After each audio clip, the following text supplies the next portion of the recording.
Pemirsa, selamat menunaikan ibadah sholat maghrib bagi Anda di wilayah DKI Jakarta dan sekitarnya. Kita lanjutkan apa kabar Indonesia Malam. Betul sekali, debat pamungkas yang akan digelar hari Minggu besok menjadi topik utama saya di malam hari ini. Tapi untuk Anda lah pemirsa, saya mau kulik-kulik kira-kira ini bagaimana? Punya persiapan apa? Gimik apa? Dan bagaimana? Apakah menurut mereka nanti paling akan bersinar dalam debat terakhir? Langsung saja saya akan sapa. Di sini sudah ada Bang Mardhani Alisera, pastinya mewakili 01. Amin di sini ya Bang. Selamat malam, assalamualaikum.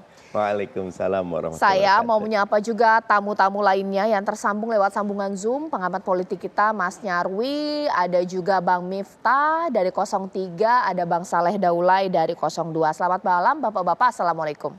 Waalaikumsalam. Waalaikumsalam. Caca Anissa, idola remaja Indonesia. Mantap. Saya mau ke Bang Mardhani dulu deh. Karena kalau kita membaca ya di media sosial ataupun juga di media, portal-portal yang ada. Ini dari timnya Amin ini kan kayak pede betul. Kita yang paling megang. Apalagi ada masalah SDM di sana, pendidikan, kesejahteraan sosial. Sepede itukah menguasai memang betul tema ini, Pak Anies bagaimana? Personally Mas Anies memang cerdas dan berpikir strategis, ditambah kemampuan narasi yang sering menjadi quotable, gampang di quote dan tidak banyak yang punya kemampuan seperti itu.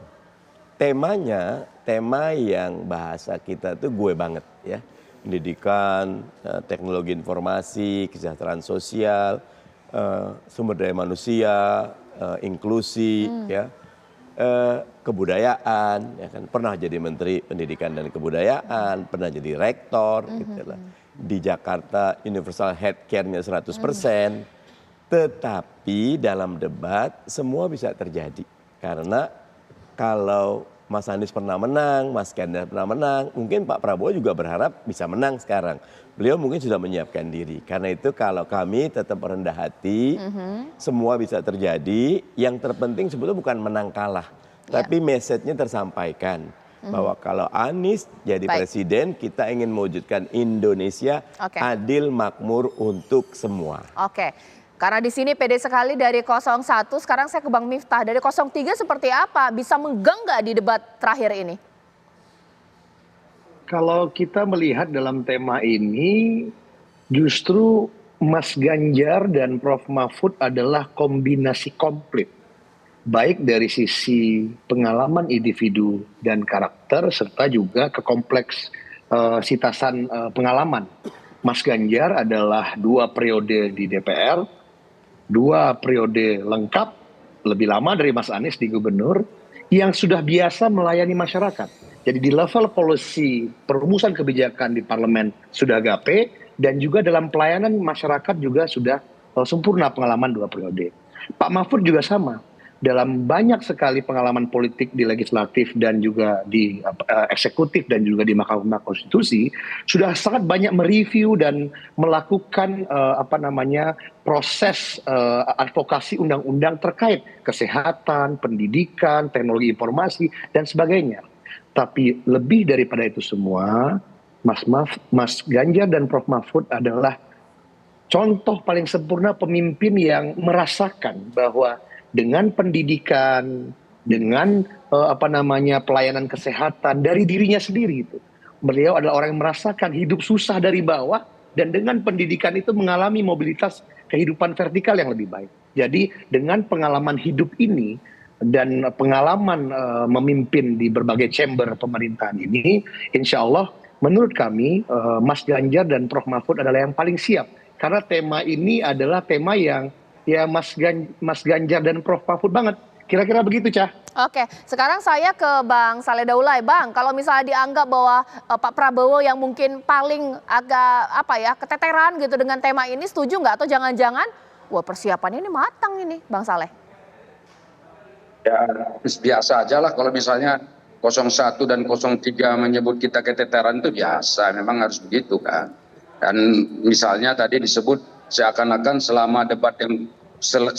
debat yang telah dilakukan beberapa kali belakangan ini kan disebutnya seakan-akan kita kalah misalnya gitu. Ya, ini kan sebetulnya juga penilaian subjektif masing-masing lah.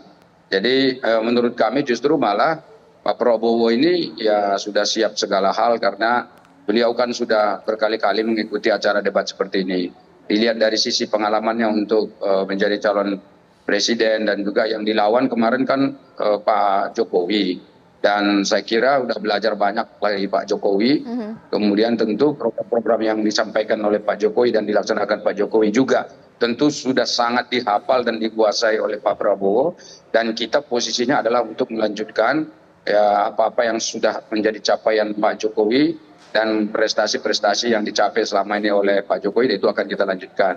Dan belum lagi misalnya Pak Prabowo ini kan adalah ketua umum partai politik ya. Jadi artinya beliau selama ini memimpin sebuah partai besar, katakan seperti itu, di mana di DPR itu memiliki perwakilan di semua lini, termasuk dalam bidang kesejahteraan sosial ini, karena saya kira debat yang akan dilakukan besok itu adalah berkenaan dengan kesejahteraan sosial dan tentu Pak Prabowo pasti akan memonitor semua perkara yang berkenaan dengan kesejahteraan sosial itu dari anggota DPR yang ada di sana.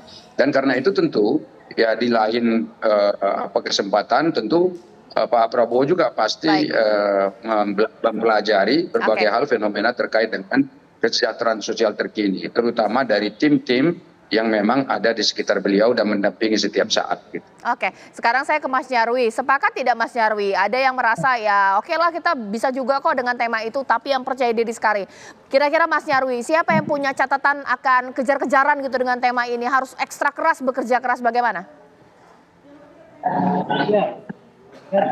Yang jelas gitu ya, ini debat capres yang terakhir gitu. Nah, dan kalau kita lihat dinamika perkembangan di pemilu, di mana tentu saja di data Cendrin kalau mengatakan beliau itu leading, bahkan 50-an, bahkan bisa mendekati itu misalnya. Satu juga itu tertinggal. Nah, ini saya kira juga debat ini akan menjadi ajang ya para capres jadi untuk menunjukkan dirinya ya di hadapan publik, dan tentu akan mencari ya pengaruh-pengaruh yang kira-kira bisa mempengaruhi gitu ya undecided atau pemilih yang belum menentukan dan pemilih bimbang. Nah, kita tentu harus lihat juga ya Pak, kalau lihat kemampuan debat gitu, itu harus dilihat juga ya satu pada capres itu sendiri gitu, sejauh mana pengalaman, tensi dan lain-lain tadi sudah dijelaskan dari semua ya representasi tim kampanye tiga pasangan capres. Yang kedua juga tentu saja persiapan dari tim yang mendukung gitu dan mempersiapkan para capres ini gitu untuk berdebat. Nah, tetapi di balik itu saya kira ada dua hal yang paling mendasar. Ini kan debat temanya banyak ya, ada 8 kalau nggak salah, dari kesejahteraan, sosial, kebudayaan, pendidikan, teknologi, ya, kesehatan, dan seterusnya gitu ya.